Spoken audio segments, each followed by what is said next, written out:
Dead Static Drive is coming to Xbox in Game Pass on November 5th. The game's tagline is Grand Theft Cthulhu, and the inspirations are clear. You will venture through a dying world overrun by Lovecraftian monsters. For every good idea, there are numerous issues with things like controls, broken quests, and a general lack of cohesion between systems. It's a game that had moments I loved, and plenty more that I very much did not. This is the XboxEra review of Dead Static Drive.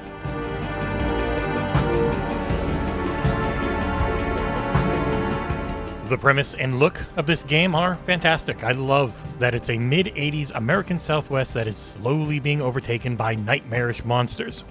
You play as Hurst, a teen whose appearance, first name, and gender are all up for you to decide. They're looking for their parents whom they have not seen for years. The game's map is broken up into various cities in the region, and you'll visit and revisit all of them as you search for your folks, stop madmen, chase down dozens of monstrous hunters, and more. At least when it works. Dead Static Drive had more quests break on me than any game I could remember. Going from city to city also requires fuel in one of the various cars you can find literally around the world. Often, I would get a new quest conveniently handed to me by the in-game radio and head off. By the time I got to that city, the quest just disappeared, and when it worked more often than not, I then couldn't get it to properly complete. I must have healed the construction worker who hurt his arm about 50 times, scavenging everything I could before the game finally registered the action. This is very much a driving and scavenging game. There is shooting in melee, though Hurst tends to die after a few hits from any of the game's enemies. Inexplicably, monsters start coming out at night. There's huge eyeball tentacle head humans or strange ghostly bodied creeps with animal skull heads. Sometimes you fight regular people too, and it never feels good. Unfortunately, none of the game's controls ever do. There are two camera angles, isometric and chase. The chase camera angle kind of lazily floats behind you as you're driving or on foot, and it never really lets you see where you're going, so I stuck with isometric, which isn't quite the old-style GTA that the game's subtitle invokes. There's no direct overhead camera, and it is pretty low and more of a Diablo-style angle.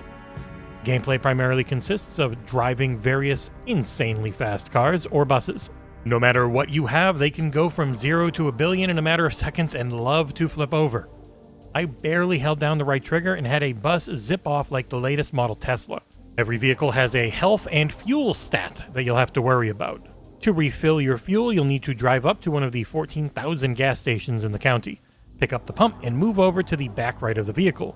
From here, you choose to use the gas pump in your right hand. It actually ends up going through the inventory and was really confusing at first because pretty much all of the inventory interactions end up working this way.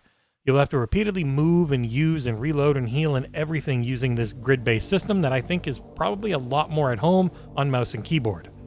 It gets the job done, but it is a pretty clunky UI that gets in the way of the action far too often.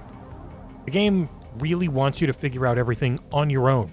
At the beginning, you're just dumped into it with zero tutorial on how anything works. It's a break thing to get wood and metal scraps to fix things or board up windows type of game, yet there's really no incentive to ever do that. There are so many disparate game systems that are thrown in with no guidance on how or why you'd need to interact with them. What is the point of food or alcohol or even healing items if you can simply run away from any non-boss fight and take a quick nap in your car? The biggest issue, though, is that nothing you do feels good. Movement and combat are off. Like aiming ranged weapons with the analog stick is almost luck-based instead of skill because there is no lightly magnetized twin stick shooter here. You get an actual small little reticle that you have to massage onto enemies. And some creatures are crawling on the ground, and hitting them with shots from my pistol was nearly impossible in the heat of a fight. I played the game primarily on Xbox Series X, though it is Play Anywhere. Trying it out on PC gave me terrible performance issues, but only when the menus were active. It ran great in-game, though again, figuring out what each button did on the keyboard was a nightmare. It was far easier to aim, though. Hurst's ability to take a punch is still really bad, which meant I died repeatedly in any encounter with enemies who have ranged attacks. There's this shadow monster with an animal skull head that does a puke attack, which, if it hits you, is almost always an instant kill, as it ticks a heart of health every 0.1 seconds.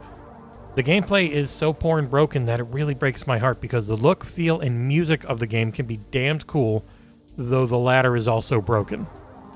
The game's audio is a mixture of peppy 80s style music when you're traveling between cities and spooky ambiance when things get dangerous. Sound effects are few and far between, with them repeatedly disappearing for entire sections of my playthrough both on console and PC. The number of times I'd be on foot and hear nothing except for like a random tire squeal that probably should have played about a minute ago was more than I could count on all my fingies and toes. The graphics though have a great stylized look to them, and it ran pretty well on Xbox.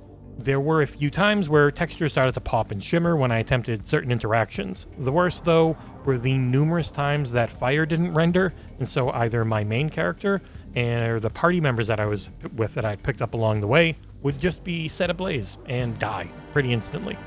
If you die, you just restart the last city you came into. But for your party, it's not the end. You can go up to them, hold Y, and bring them back to life. There are various people around town who will help you fight and give you quests. There are a few main ones that can join your group who have achievements tied to them, and I recommend finding a bus as quickly as you can, otherwise you will be unable to recruit them all. Every time you go between cities, you can talk with a party member and build up their friendship level. With party quests, I had a few completely break to the point that I ended up restarting my playthrough. They worked the second time, and I hope there is a day one patch coming because, as is, the game just isn't enjoyable enough to be worth playing once, let alone multiple times, due to all the bugs that you'll encounter.